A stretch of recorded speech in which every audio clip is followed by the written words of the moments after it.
नमस्कार दोस्तों, नवरात्रि की आप सबको ढेर सारी हार्दिक शुभकामनाएं। माता रानी को जो अति प्रिय है उनमें से आज मैं कुछ चीज़ें को लेकर आपके समक्ष उपस्थित हुई हूँ। जैसे कि आप जानते हैं कि माता रानी को कपूर अति प्रिय है, तो आज हम आपको इस वीडियो में बताएंगे कि नवरात्रि में किए जाने वाले कपूर के चमत्कारी उपायों के बारे में, जिसको करके आप अपने जीवन के सभी परेशानियों से मुक्ति पा सकते हैं और अपनी आर्थिक स्थिति को भी मजबूत कर सकते हैं। हिंदू धर्म में कपूर को एक पवित्र वस्तु माना जाता है तथा हर पूजा कार्यों में ये प्रयोग में लाया जाता है।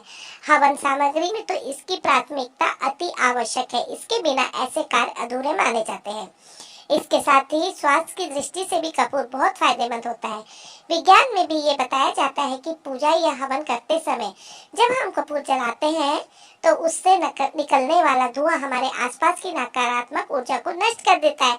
जब हम कपूर जलाते हैं तो वो हमारे आसपास की हवा में मौजूद दूषित कणों को समाप्त करता है और इसी कारण ही डॉक्टर घर में कपूर जलाने की सलाह देते हैं।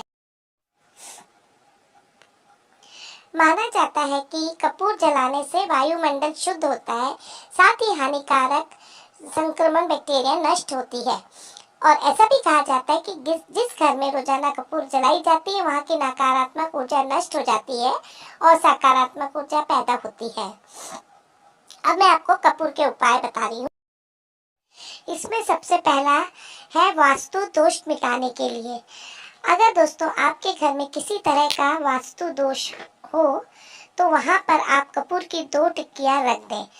जब 2 टिक्कियां गल जाए या समाप्त हो जाए तब फिर 2 टिक्कियां उसी स्थान पर रख दीजिए। इस तरह आप बदलते रहेंगे तो इससे वास्तु दोष नहीं रहेगा। दूसरा उपाय है भाग्य चमकाने के लिए। नहाने के पानी में कुछ बूंदे कपूर की डालकर नहाएं। यह आपको फ्रेश तो रखेगा ही, साथ ही में आपके भाग्य को भी चमकाएगा। साथ ही साथ दोस्तों अगर आप नहाने के पानी में कुछ ड्रॉप्स चमेली की भी डाल लेंगे तो इससे राहु केतु और शनि का दोष भी नहीं रहेगा। लेकिन दोस्तों इस बात का आप ध्यान रखें कि इसे सिर्फ सैटरडे को ही करना है। तीसरा उपाय है आशीर्वाद व पुण्य पाने के लिए। शास्त्रों के अनुसार देवी देवताओं के सामने कपूर जलाने की परंपरा सदियों से चली आ रही है।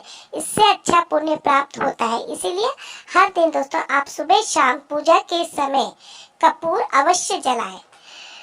चौथा मेरा उपाय है कि पितृ दोष और काल सर्प दोष से मुक्ति के लिए हर दिन सुबह शाम और रात तीनों समय घी में डूबे हुए कपूर को जलाएं। घर के बेडरूम में कपूर की 2-2 टिक्कियां रख दें। पांचवा उपाय आकस्मिक दुर्घटनाओं से बचने के लिए हमें क्या करना है कि और साथ ही साथ राहु और जो केतु और शनि के कारण ही यह आकस्मिक दुर्घटनाएं होती हैं। इसके लिए और हमें क्या करना, हनुमान चालीस का डेली पाठ करना है और उसके बाद कपूर जलाना है। और हो सके तो कहा जाता है कि जिस घर में सुबह शाम कपूर जलता है वहाँ पर दुर्घटनाएं नहीं होती है। रात में कपूर जलाना बहुत ही अच्छा होता है। और दोस्तों ये दुर्घटनाएं हमारे आलसपन के कारण भी होती है और हमारा जो होता है गुस्से के कारण भी कभी कभी घटित हो जाती है। छठा उपाय यहाँ पे है धन की प्राप्ति के लिए।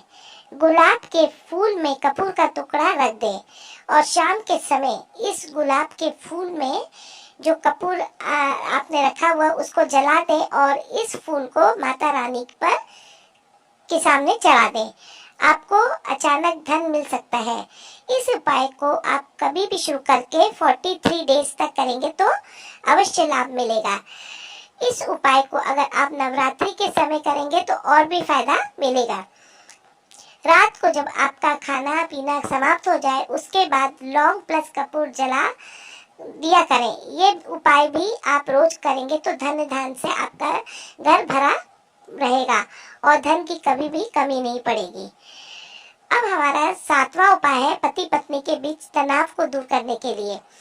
दोस्तों, रात को सोते समय पत्नी अपने पति के तकिए के नीचे सिंदूर की पुड़िया और पति अपनी पत्नी के तकिए के नीचे कपूर की पुड़िया की 2 टिकिया रख दें और सुबह होते ही सिंदूर की पुड़िया घर के बाहर कहीं साफ स्थान पर डाल दें, मतलब फेंक दें साफ सुथरी जगह पे, और कपूर को निकाल कर बेडरूम में जला दें। और दूसरा उपाय दोस्तों आप ये कर सकते हो कि कपूर की 2 टिक्कियां हर दिन बेडरूम में जलाएं और कपूर की 2 टिक्कियां बेडरूम में किसी भी कॉर्नर पर रख दें।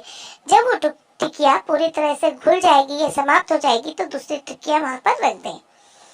8वां उपाय शादी में आ रही बाधाओं को दूर करने के लिए 6 कपूर के पीसेस को 36 लौंग लें। इसमें हल्दी चावल मिलाकर इसे आप अपने इस पे दुर्गा माता की आहुति दे दें। इससे 9वां उपाय है मनपसंद मकान या जमीन पाने के लिए।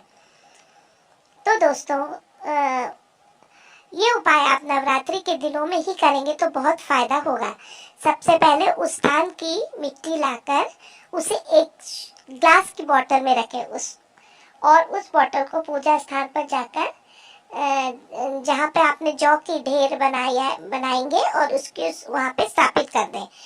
पूरी नवरात्रि उस बोतल के आगे नवांड मंत्र एम रीम क्लीम चामुंडाय विच्चे मंत्र का 5 माला जाप करें और जौ में रोज गंगा जल चढ़ा दें। नवमी के दिन थोड़े से अंकुरित जो जौ निकाल लें और उसे ग्लास बॉटल को छोड़कर अपनी मतलब ग्लास बॉटल को छोड़कर आप उसको अपनी मनचाही जगह पर डाल दें और जो ग्लास बॉटल को आप वहीं पे छोड़ दीजिए और बाकी चीज़ों को अपनी मनचाही जगह पे जहाँ पे आप प्रॉपर्टी लेना चाहते हैं या मकान लेना चाहते हैं उस जगह पे डालना है और जो बाकी बची हुई सामग्री को नदी में डाल दें।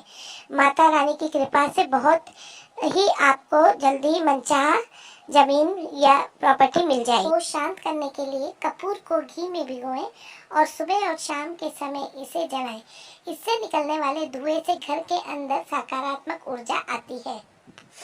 बीमारियों से रोकथाम चाहते हैं तो शनिवार को कपूर के तेल की बूंदों को पानी में डालें और फिर इस पानी से रोज नहाएं। अगर आपकी किस्मत का आपका साथ नहीं दे रही, पैसे आकर भी चले जाते हो तो फिर आप धन की कमी से जूझ रहे हो, तो इन सब के लिए आप कुछ दिनों तक रात के समय चांदी की कटोरी में कपूर और लौंग को जलाएं। देखते ही देखते आपकी किस्मत पलट जाएगी। घर या ऑफिस के वास्तु दोष को दोस्तों दूर करने के लिए घर में कपूर की 2 गोली रखें। जब ये गल जाए तो फिर 2 गोलियां रख दें। समय समय पर आप कपूर रखते रहें। तो दोस्तों ये कपूर के उपाय जिनको अपनाकर आप सुखी और धनवान और सभी संकटों से मुक्त हो सकते हैं। अगर मेरी वीडियो आपको पसंद आए तो वीडियो को ज़्यादा से ज़्यादा लाइक और शेयर कीजिएगा। नमस्कार दोस्तों।